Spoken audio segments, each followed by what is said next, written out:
our heat pump webinar. We've had a lot of interest in this topic, so it's so great to see how many people in our community are really eager to learn more about heat pumps. My name is Sydney, and I am the Energy Programs Coordinator at Reep Green Solutions. And I'm going to start off the night by giving an introduction to our organization, who we are, what we do on the energy team, and I will also give a brief overview of available incentive programs. And then I'm going to hand it over to Andrew for our main presentation of the night, where we'll be talking about heat pumps. And we'll finish off by answering some questions. We do have the Q&A function enabled, so if you have any questions along the way, please feel free to just click on this icon through Zoom and submit your questions there, and we'll go over them at the end. Just briefly to start, a little bit more about our organization, Reep Green Solutions. We are an environmental charity that has been helping people live sustainably for about 24 years now. Our programs and services focus on home energy efficiency, water conservation, waste reduction, and healthy yard services.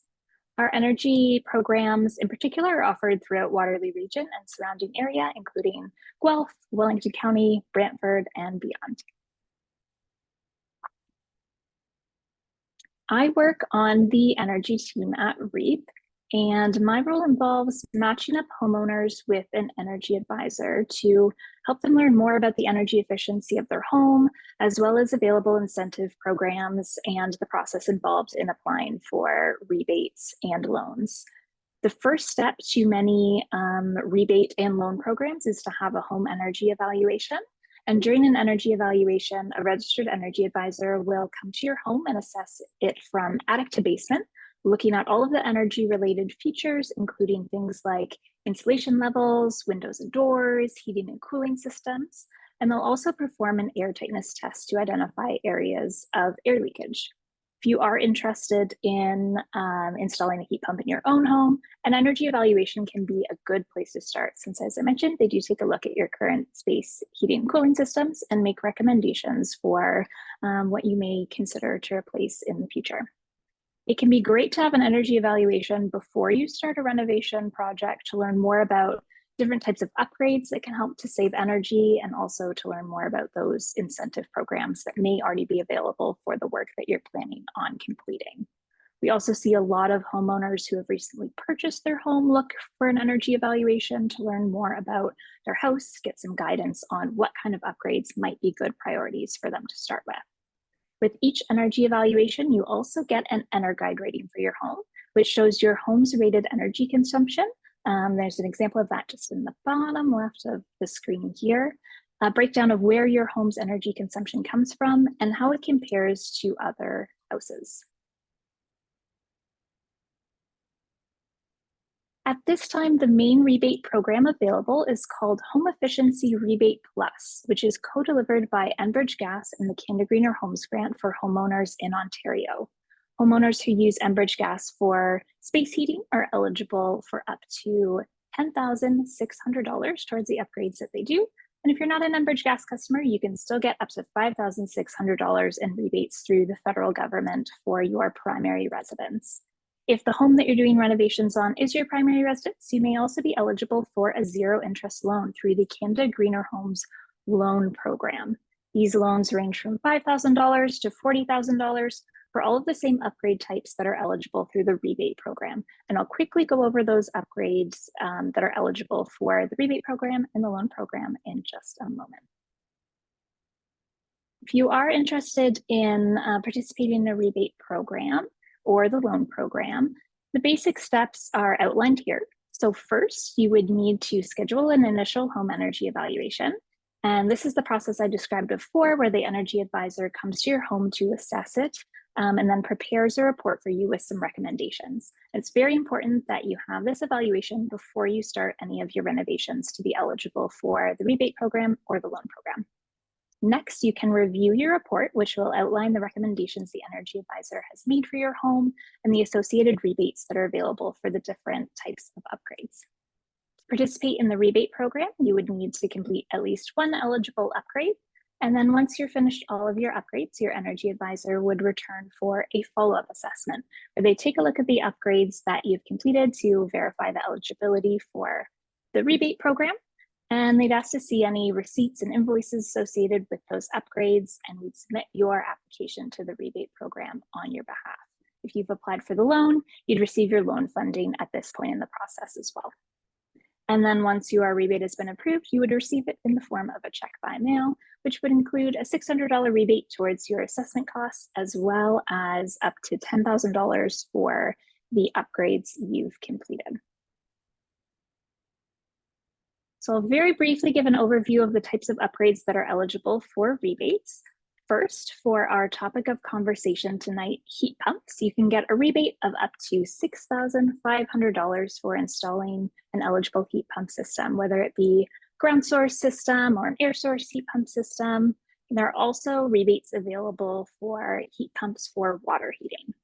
There are no longer any rebates available for natural gas equipment, so natural gas furnaces, boilers, gas water heaters are not a part of the rebate or loan programs. Other types of eligible upgrades include insulation, whether it be attic, exterior wall, basement insulation, Energy Star certified windows and exterior doors are also eligible, as well as solar panels. You can also get a rebate for air sealing if you are able to make a significant improvement in the air tightness of your home through the upgrades that you complete. And as I mentioned before, all of these upgrade types that are eligible for rebates are also eligible for the zero interest loan program. If you have any questions about the energy evaluations or rebates loan programs, you can always reach out to us. We have a contact form through our website, and our phone number is listed on our website as well, so you can always reach out to ask us any questions. And without further ado, our main presentation for the night, Let's Talk Heat Pumps with Andrew. I'm going to hand it over to our presenter, Andrew, who is one of our registered energy advisors at Reep Green Solutions. He is knowledgeable on a variety of topics, but we like to consider him our go-to heat pump expert at Reep. And from my time working with Andrew, I've had the pleasure of learning more about heat pumps, including from his role working as an energy advisor to his own experience as a homeowner with a heat pump. And I'm looking forward to the great information that he has to share with us tonight. So I'll just remind you that if you have questions along the way, please put them in the Q&A function, and then we'll go over some questions after Andrew's presentation. And Andrew, I will pass it over to you. Let's talk heat pumps. All right. Well, I am really excited to talk about heat pumps because that's something that I really like to do. I became an energy advisor because of my interest in heat pumps. So I'm kind of a heat pump, I guess, first a geek and now an expert first, and also now an energy advisor. I put a heat pump in my home, I guess a little over 3 years ago now, January 2020. This was before it was known as widely known as a way to heat your home with electricity and lower greenhouse gas emissions and fight climate change. I was aware of it, and our furnace needed replacing soon, and it was a project that I was really interested in doing. So I learned a lot then and have continued from there.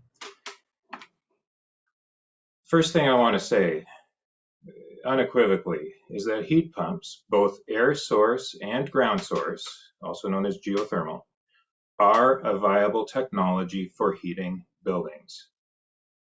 Full stop. They do work. They are also an important tool for combating climate change, which is why they are getting attention and support from government programs.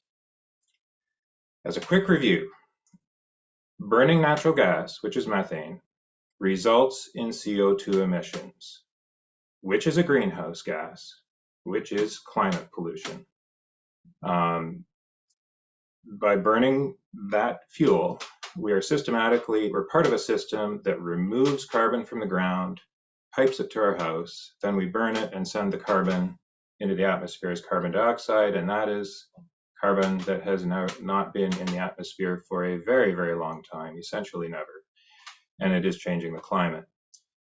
Along with that, as part of working on climate change, electricity supplies are, in general, getting greener, meaning there are lower emissions to produce electricity. And heat pumps are very efficient with electricity for heating homes. So this is why heat pumps are getting so much attention, and why, to the point where governments are now only funding that type of heating technology. As Sydney mentioned, the gas burning appliances are not supported anymore. Okay, so I wanted to cover that off, but that's not where I want to spend a lot of time. I think most of us here probably know about that. It's important to cover and remember, though. So we know heat pumps are good for the environment, and that's great. What about our homes? Because when it comes down to it, now we're trying to do something that involves our own homes, and we want to make sure we're warm. You need heat in the winter. So will they keep us warm? The answer is yes. I can say I've never been cold in 3 years, 3 winters of heating with a heat pump, and my family finds it more comfortable. So it is actually true that heat pumps can make your home even more comfortable than it is now. So not only do they work, but they can actually be the better way to heat your home for comfort, including air source heat pumps. Geothermal is great. It is the best. It is the most efficient. It is also expensive, and there are some technical challenges in the city with it. So I'm not going to spend a lot of time on geothermal, but that's not because it isn't good. It's just because most people tend to be interested in air source heat pumps, and we need to make sure we understand them well enough to be educated consumers, educated customers. So I'll focus on air source heat pumps. So I will add one thing. They can make your home even more comfortable as long as they are done well. Okay, next slide, Sydney.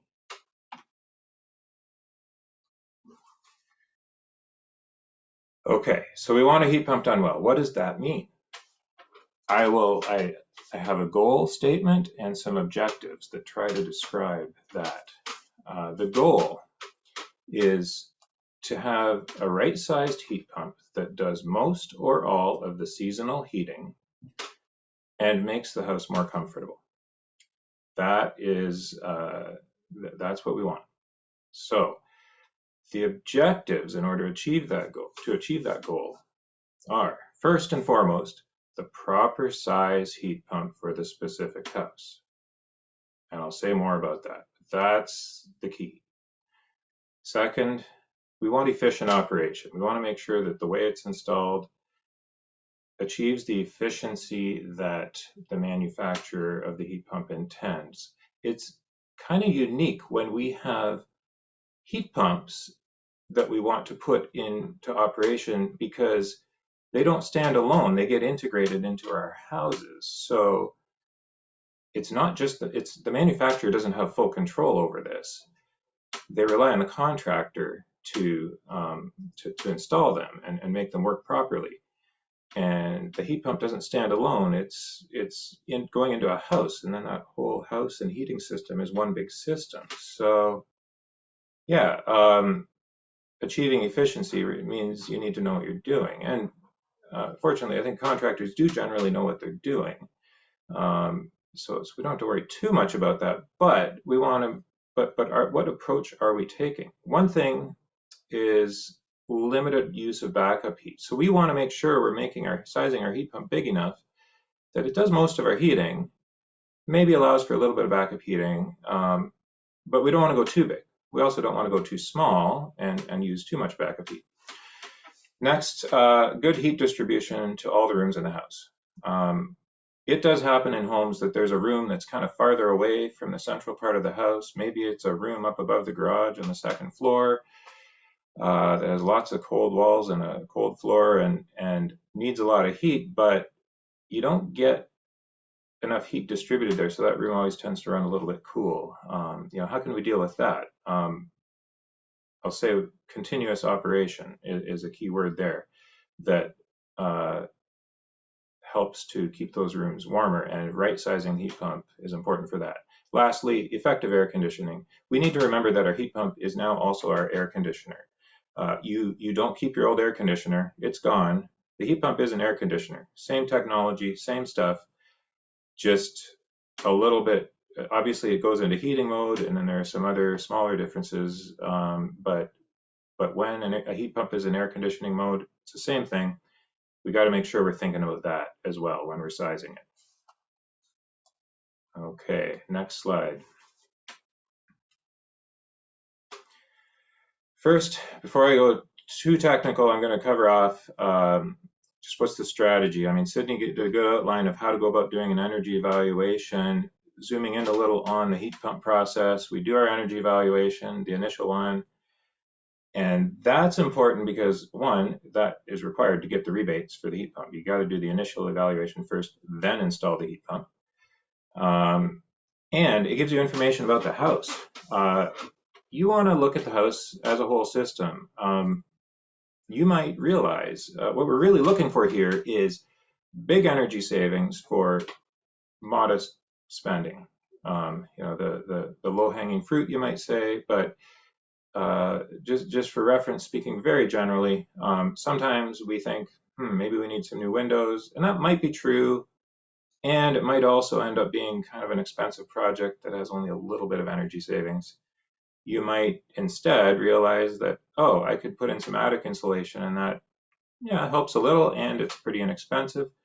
Maybe there's some basement wall insulation that would actually save a lot of money, and that type of thing might really help a lot. It just makes sense, regardless of the heating system, to look at this, and it might help you making the switch to a heat pump as well. It's not that a heat pump can't heat a lot, but you just have to remember you're trying to use the existing air ducts if you can, things like that. Now, third, determine the heating load or the new heating load.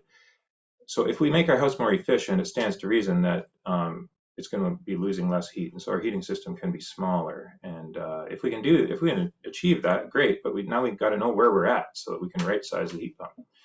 Fourth, we really do need to look at the air ducts along with the rest of the picture of the house to know, what capacity they have for airflow. And same goes for other heat distribution systems. If you have hot water and radiators, that needs to be assessed as well. And finally, once we've done all that, we're ready to select and size a heat pump system. Next slide. Okay, what do we mean by the right size? I will say again, this is the key. We want to get, when we're doing an air source heat pump, we want a cold climate heat pump, and we want to select it and size it for our own house, for our own situation. What happens if it's too big? The heat pump's going to turn on, run at its minimum speed, delivering quite a bit of heat, and then turn off again quite quickly. In the worst case, it might be way too big, and it'll short cycle, which is hard on the equipment. It means it turns on for 5 minutes or less, and then it turns off. And then you'll also get that poor heat distribution where it doesn't run long enough to get certain rooms enough heat before the thermostat's happy and shuts the system off. We also can impact our air conditioning because we need our air conditioning to run long enough as well in order to dehumidify enough, which is a key part of air conditioning. So we don't want to be too big. Too small, simply put, you'll only get maybe half your seasonal heating because it just doesn't have the heat capacity for the winter weather. So we want to be right because either way, too big or too small, you miss the potential for improved comfort of your home. Because cold climate heat pumps are variable speed. This is actually the key when they say air source heat pumps have gotten better. This is actually the key. It's because it's a variable speed compressor and variable speed fans to go with it. And it's controlled by what's called an inverter, which is in turn controlled by a circuit board with firmware or software. And yeah, it's basically computer technology applied to a heat pump. It's high tech, and so it can vary the speed. And the reason for developing that wasn't only to make cold climate heat pumps, it was also developed for comfort, because you can have a heat pump that runs continually and just speeds up a little bit or slows down a little bit as needed to keep your indoor temperature at the temperature you set it to. And it can do this very precisely. And that applies in air conditioning mode as well, both heating and air conditioning. But it'll only do that if it's sized correctly. So size is key. All right, I think we can go to the next slide.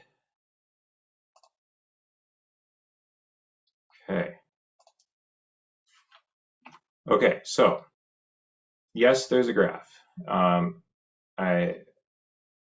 I think this will be beneficial to some folks. It might look a little scary to some or unhelpful. So I'll try to talk about it in a way that can be understood with or without the graph, but I'm going to depend on them a little bit. Try to follow along best you can. What I'm basically trying to focus on here is what's going on at different outdoor temperatures during the heating season. And the heating season is basically October to May. There are really only 4 months of the year, June, July, August, September, when we don't do any heating.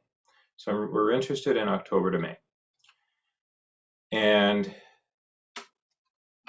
just going to check my notes here.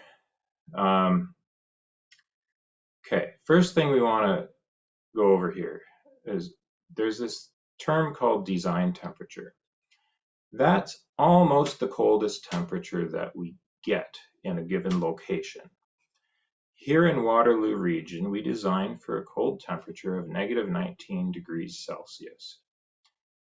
For reference, like Ottawa is -24, and Windsor is more like, what is it, minus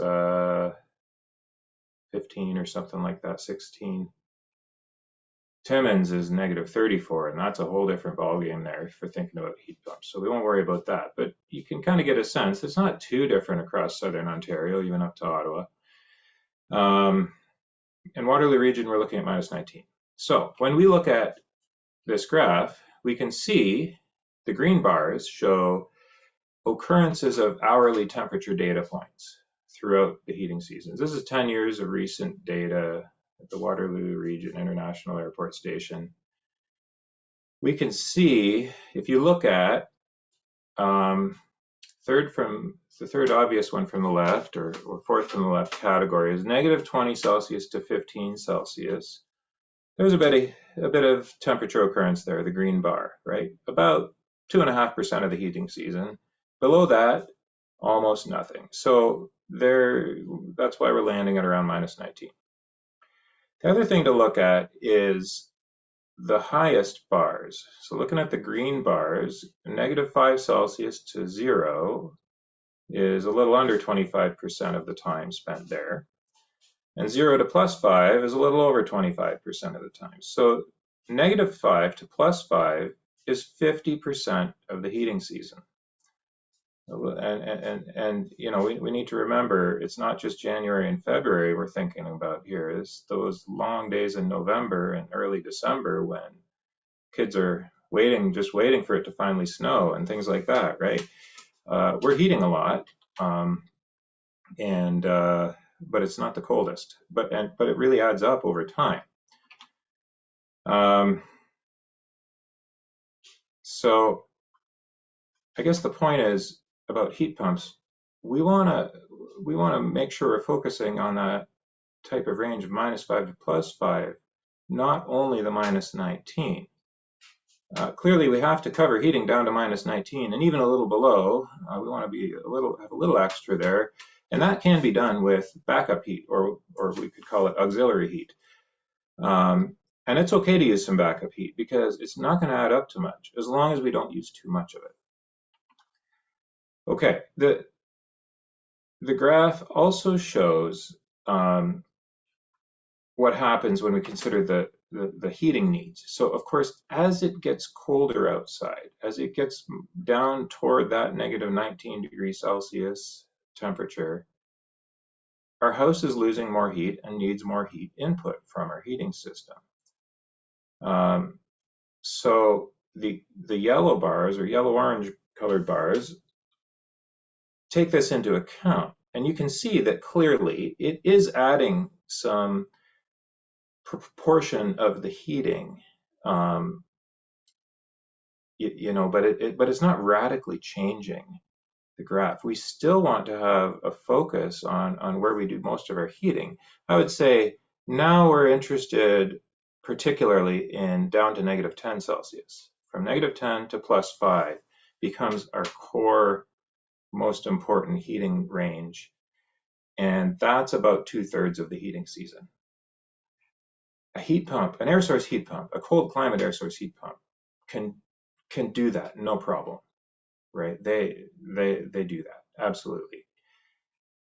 And it doesn't hurt to get to -15 Celsius if we can do it, because that gets you another maybe 12% of the heating season handled solely by the heat pump. So, I put that out there as a goal, to try to get that far.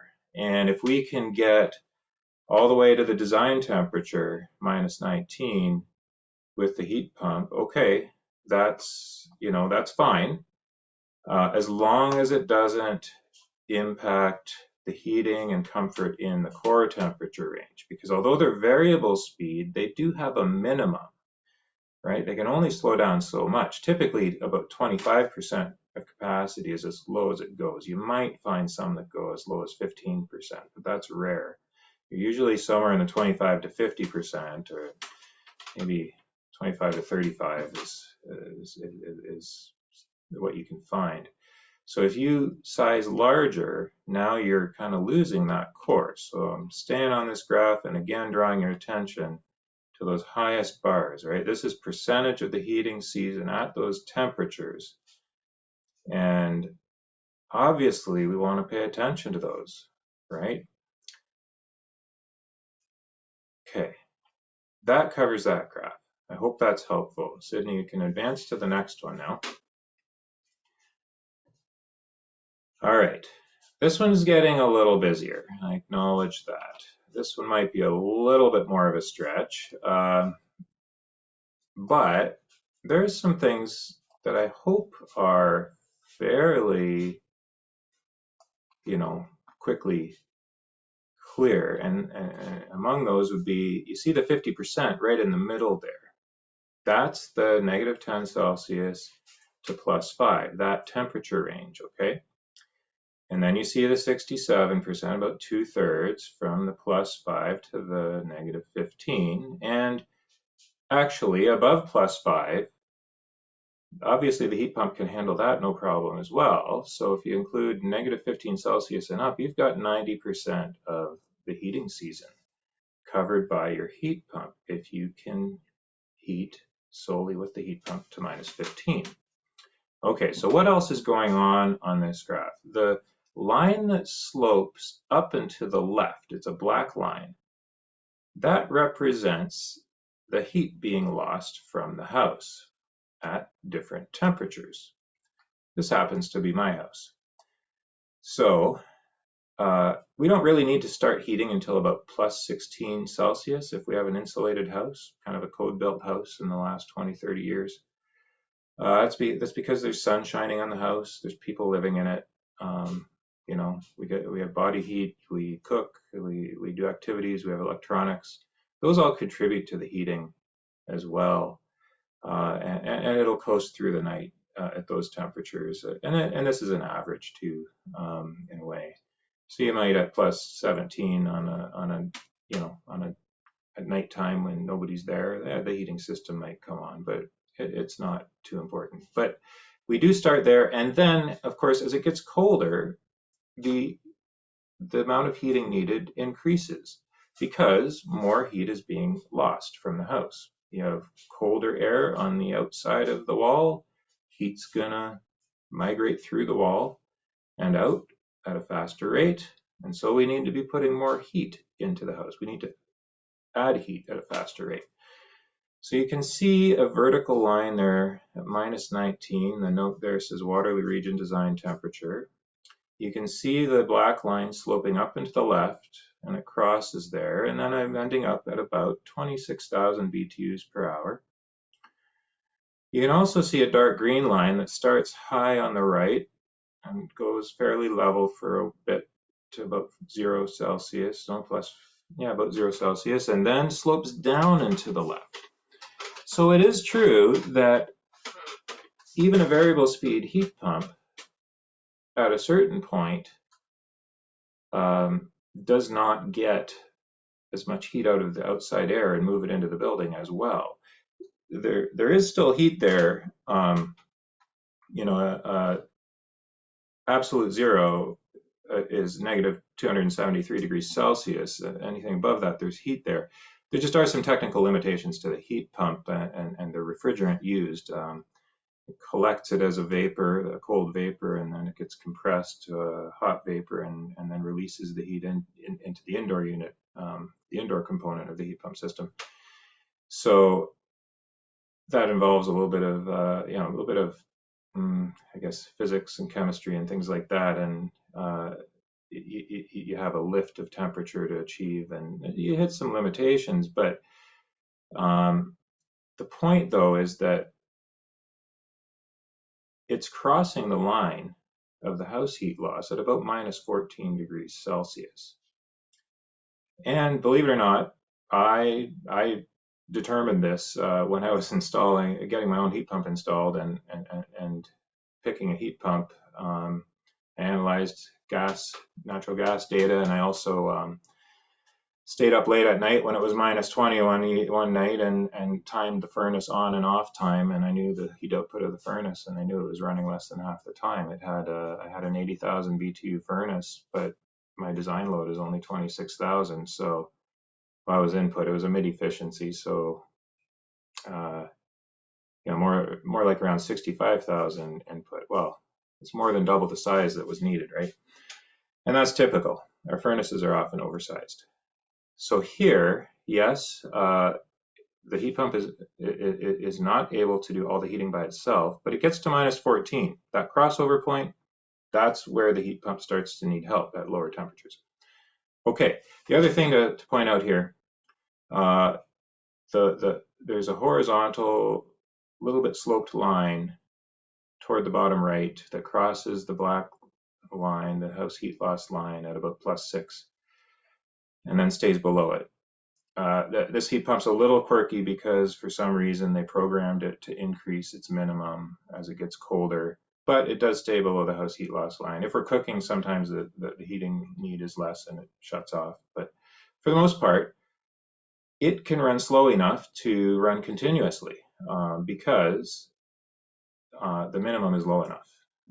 So we're looking at the minimum, the maximum, and the house heat loss line, and we're getting a sense of what this heat pump is going to do in real world application, because now we've got the house and the heat pump on the same graph. Okay, remember I talked about the need to take what the manufacturer created and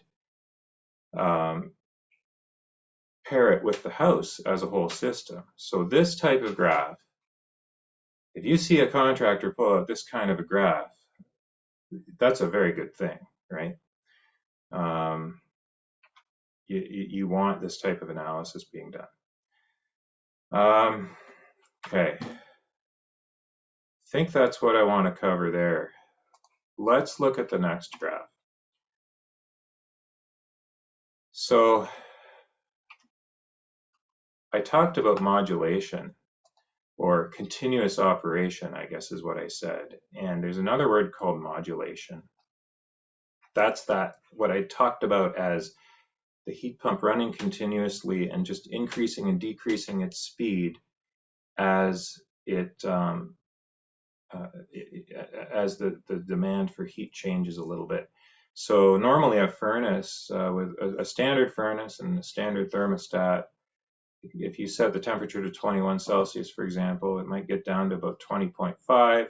That cues the furnace to turn on, and it'll heat until it's about 21.5 and then shut off. So you're going up and down a little bit over time, a little bit above and a little bit below 21 Celsius. So the heat pump that modulates, it's got variable speed, it's got its own thermostat, and it senses very specifically the change in the demand for heat and responds to 1% increments or even finer grain than that. So it keeps you very steady. It keeps a very steady temperature, and you don't have any off time. So those faraway rooms in the house don't suffer as much. It can't fix a major problem, but by itself, but it can certainly be part of the solution, and it can completely take care of minor problems, I would say. Again, the heat distribution system is a key part of that, your air ducts, for example. So that's the modulation, that word in the middle. Just to, looking at the graph there, you can see I've put sort of a broad line there, sort of semi-opaque line, to try to show where your heat pump will operate most of the time. So you see this big heat load the maximum is way up above the heating requirement at say +5, +10.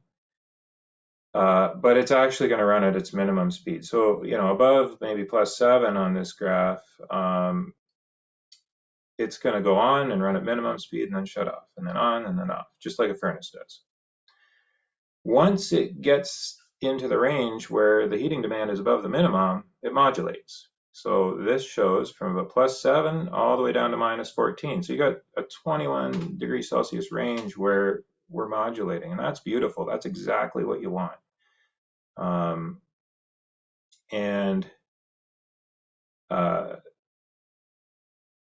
Now below that, though, you see where the yellow, where it says auxiliary heat, it does need a little help there. We do need to have the auxiliary heat come on. Now, having that small yellow area can only happen if we have electric as our auxiliary heat, as our backup heat. If we have a gas furnace, the heat pump must shut off. So it's all furnace then, below -14. But this particular heat pump system has electric backup heat. There are two horizontal lines, the yellow one and sort of an orange one near the top. Those represent the two stages of electric resistance auxiliary heat. So the lower line, it runs just underneath the auxiliary heat range, but it will add on to the green line of the maximum or the broad band, and it'll cycle on and off. So you will get a little bit of cycling now as opposed to just the perfect heat, but you do have still continuous operation, so it's still pretty good. And then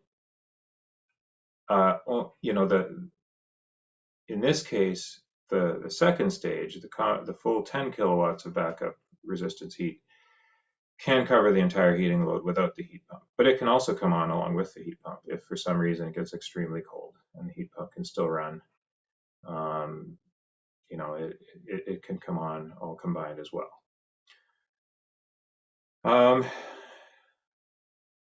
Okay, I think we've covered that pretty well. Hopefully that's helpful to understand the kinds of things we're looking at when we rate size, but we need to move on. So next slide.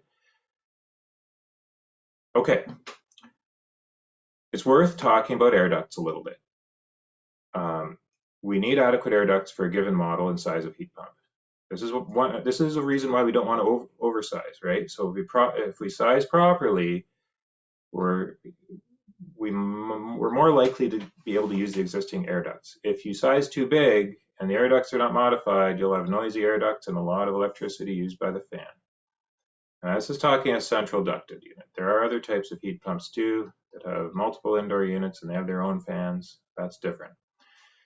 But looking at ducting, that's an issue for these central systems. And we have a lot of houses with furnaces that will replace with a central air handler and replacing the furnace as the indoor component. Heat pumps deliver warm air, not the hot air from a furnace. That means to deliver the same amount of heat, you need more of the air. So you need to accommodate more airflow, and duct upgrades may be needed. Unless you've found some really great ways to lower the heating load of the house by, adding insulation, air sealing, that kind of thing. If we lower the overall energy use, the heating load at any given moment is also lower, and we can use a smaller heat pump that's more likely to fit the air ducts that we already have. And I will say that not all heat pumps are exactly the same. There are better cold climate heat pumps that do a better job of maintaining their rated output at cold temperatures. So mine, I had to go to what's called a 3-ton unit. I won't get into that. Requires a little more airflow. It's just barely okay. I am doing a little bit of work on the air ducts to try to improve it. I could have got a smaller by name size that packs more of a punch at the cold temperatures. That's a way to do that as well. If you look at the picture there, that's a 5-ton air handler on a heat pump system, and that return air duct just looks huge, right? Like, you probably won't go to your basement and see that in your house. So if somebody's quoting you a 5-ton heat pump, there better be some duct upgrades with that, unless your house is really big. But typically, you got to watch it. And I'll say that this is a complicating factor for contractors. This is one of the things that makes going to an all-electric cold climate heat pump system a bit more of a project for contractors. It's a complicating factor for sure. Okay. I think we can go to the slide about contractors. I think that's next. Okay, so choosing a contractor. Reep has a list of contractors for various types of work. It's on our website. There's the web page, the web address there, and including some HVAC contractors that do heat pumps. This is a good starting place. Doesn't list all of the contractors in the region. There are many good contractors. These are folks who have wanted to be on our list. It's generally good practice to get 2 or 3 quotes, just as a way of knowing that, where you're supposed to be in terms of price and approaches. So yeah, that's, I think that's, choosing a contractor. It's important. Yeah. And next slide. Okay, so heat pump coaching service. This is something we're piloting. I've done a little bit of extra help for some of our customers to kind of roll up our sleeves and do some of this analysis for them to determine how to approach right sizing heat pump. And so it includes kind of reviewing the house. It's possible that I or someone else at Reep would be the energy advisor who did the initial evaluation, or it could be someone from another organization, but we can help in any case. So we'll review the house, the existing HVAC system, the energy evaluation, and any specific concerns you might have. We provide guidance on selecting a heat pump, and then we help review quotes. So this is, the reality is contractors have a challenge because there's more design work required if you're doing a full fuel switching project, and they're supposed to do lots of quotes, and that is a good practice, but they're probably only getting 1 out of 3 of the quotes they give. So how much, it doesn't fit the business model to do extensive design work at that stage. There might be ways that they can give an initial quote and then refine it with more design work once you work together on a level of commitment. However, introducing this heat pump coaching service is a way to fill the gap as well, to help you be informed and help come up with a good strategy. We can even make suggestions. You have a quote that looks good except for one thing. Hey, we can say, we can make the suggestion and see if the contractor agrees with it and is willing to make that change, that kind of thing. So that's where we're at. And I see we've used a good amount of time here. So Sydney, are we ready to open up for questions? This is a little extra slide. We don't have to go here, but this is the runtime from my heat pump. You can see cold weather, minus 13, 14, nearly all the time spent with the heat pump running. A little bit of backup heat coming on, and there are defrost cycles needed on an air source heat pump because the outdoor unit, the coil out there, gets cold to absorb heat because the heat goes from the cold air to the colder coil. But along with that, you build up frost, just like frost builds up inside a freezer. So you have to defrost, and the auxiliary heat comes on to help keep it warm during the defrost cycle. So you see a bit of that, but there are a couple days, the 5% backup heat and the 7%, that's the red, is the backup heat. There's a little more than that. It's getting a little help. The heat pump got a little help just when it got to that minus 13, 14. It's not much. So this kind of shows that in practice that those graphs were about right. I was pretty happy to see this.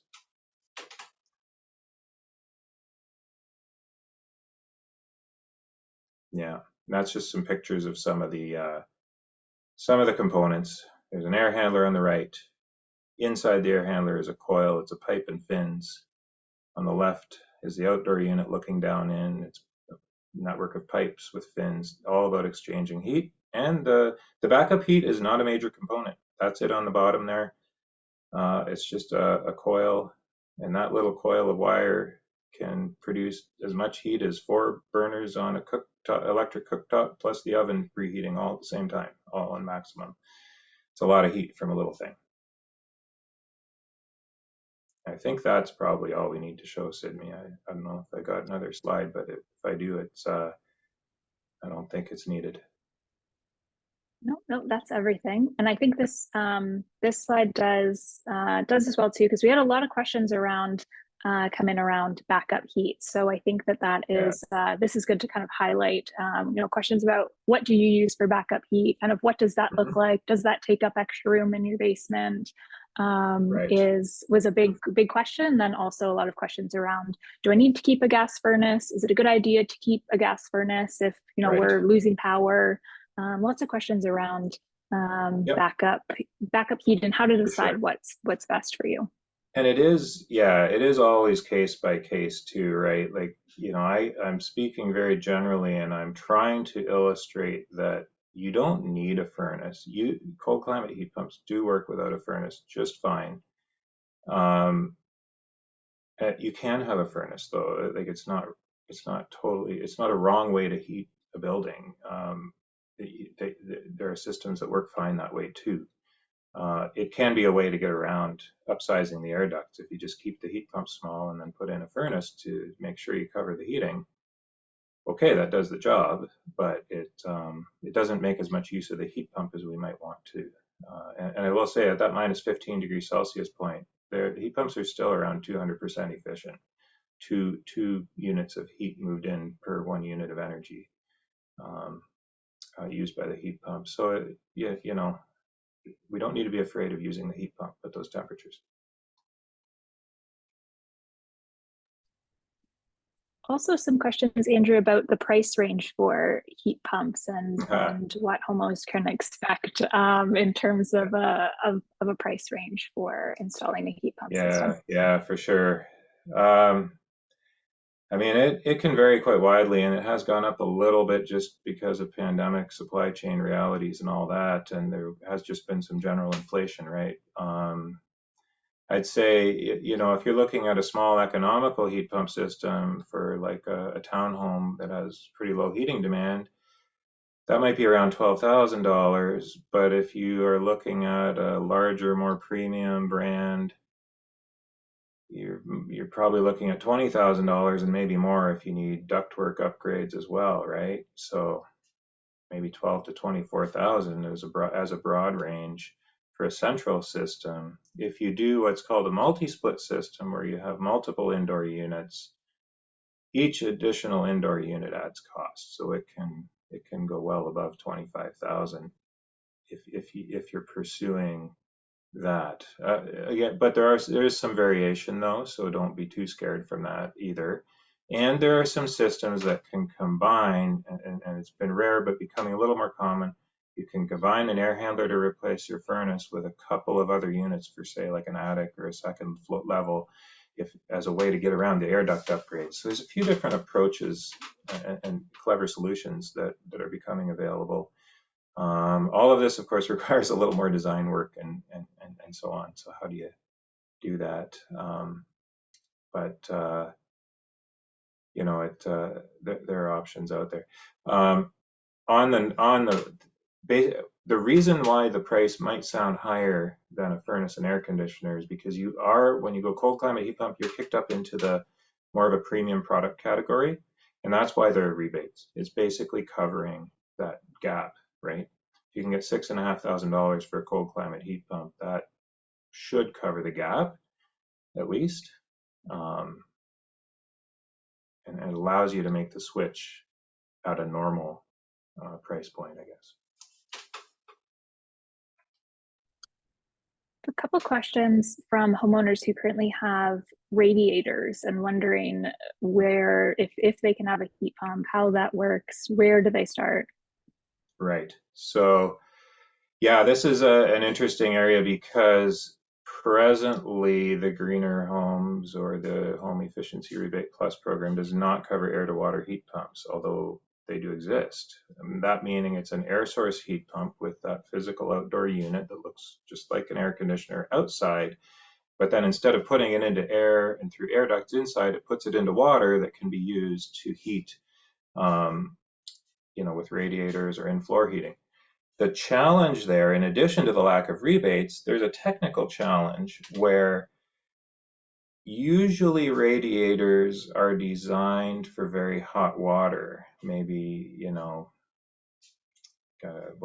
thinking in Fahrenheit because it's often a convention, but up to 180 Fahrenheit. But a heat pump is happier producing water at 120 Fahrenheit.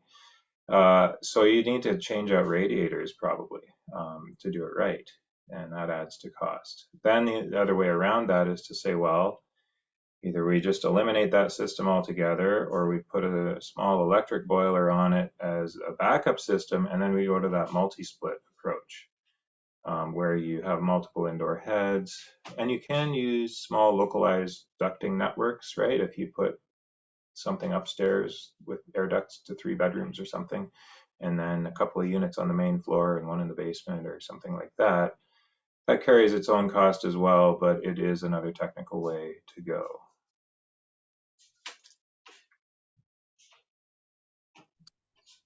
A couple of people asking about operating costs as well, and I'm sure that that's something that varies house by house too. But can you comment at all on your own experience having a heat pump, on how your energy costs varied before when you had a gas furnace versus after installing your heat pump? Yeah, for sure. And I should maybe start with a confession that I tend to start with the technical and then look at the costs, because I just find it so interesting on the technical side. But I do look at the costs, and I was concerned about cost when putting in a heat pump, especially since it just kind of wasn't a thing that anybody else was doing, and I didn't want to make any big mistakes that way. And I was expecting to pay. We have a fairly efficient house, so we were paying less than $1,000 a year to heat it, maybe $700 a year, 800, something like that. I was anticipating paying maybe a few $100s more per year, but I just really wanted to do it anyway. With the carbon tax, which taxes natural gas, I think we're about turning the corner now, where it's about the same. Natural gas the pricing has been pretty stable over the last couple decades as well, because of bedrock fracturing providing a pretty good steady supply, which has stabilized the price. But I'm told by some that we can expect the price of natural gas to fluctuate a little bit more in the future than it has in the past. And if the carbon tax schedule sticks, where we march our way up to $170 per ton by the year 2030, that will have a substantial impact on the cost of natural gas. It'll about double the cost compared to today's gas rate. So I think we're about on par now, and I think the biggest risk cost-wise is the carbon tax. And I think the solution is a right-sized heat pump. Once you right-size your heat pump, if you can get to or close to that minus 15 degrees Celsius with the heat pump, then below that, it almost doesn't matter what you have, right? And can you keep a furnace and choose to operate it instead of the heat pump? Yes. I think you'll be chasing after dribs and drabs of savings, and you might realize some, but I think the carbon tax is here to stay, but even if it might fluctuate with changes in politics. But now we're into territory that is maybe more opinion. So I'll let you take it from there, each of you. And Andrew, we have some questions about relating to the temperature ranges of that heat pumps operate at, and then on the low end, does the wind chill impact the ability of the heat pump to operate? And then on the high end, when you're using it for cooling, is there a point where it gets too hot or too humid that impacts the heat pump's ability to operate? Well, I'll cover off the so too hot or too humid for it to operate in heating mode or air conditioning mode? In air conditioning mode, I believe. Okay. So is there a So point I where can you're like, I can cover that very quickly. If you get a cold climate heat pump, it's going to be the best air conditioner you've ever had. It's just designed to be efficient. It's variable speed. And you're going to size it bigger, a little bit bigger anyway, to get more heat output from it. But then it can slow down, so that it's for sure able to air condition moderately. But that extra sizing and the efficiency, it'll be the best air conditioner you've ever had, as long as it's sized correctly. And then on the cold heating side, that's a little more lengthy discussion. I mean, not all cold climate heat pumps are equal. It's important to understand that. Some got their beginnings as a variable speed air conditioner, turned into a variable speed heat pump to serve air conditioning customers in the southern US. And then it just so happens that they created a heat pump that has adequate heating and performance to make the Greener Homes list, and they sell it here on the list. That's actually what mine is, and it's a great heat pump.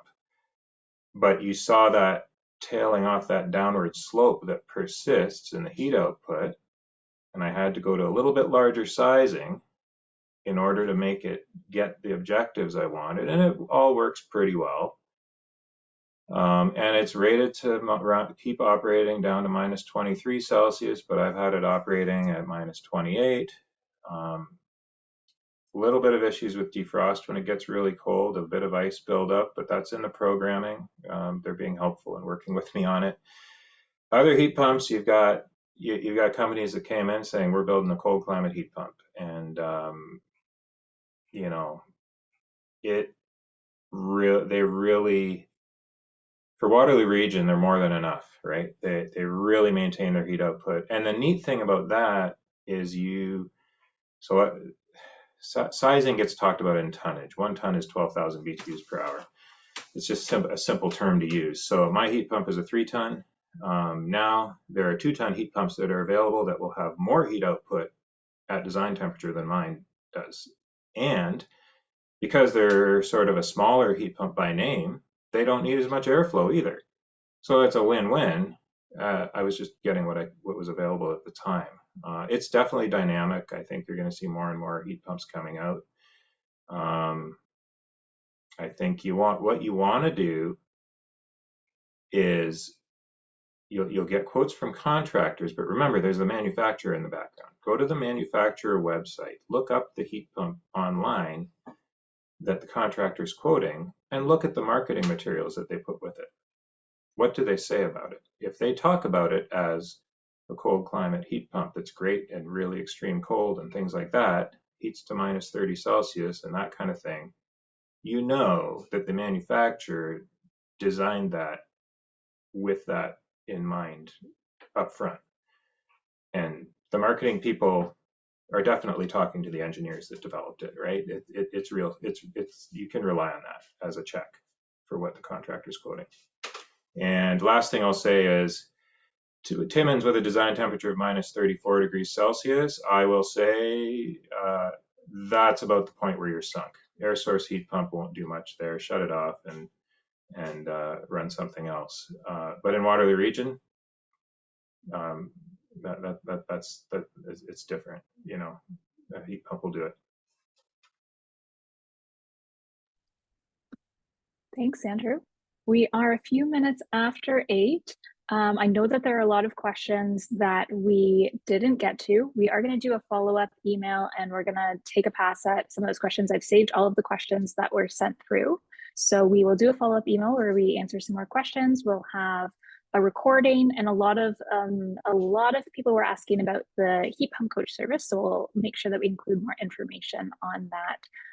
As well. As you can tell, Andrew has a lot of expertise to share, so you can see why you'd it would be helpful to have someone like him as you are entering into this kind of unknown area of heat pumps where things can get a little bit confusing. So we do have that service that we're piloting out.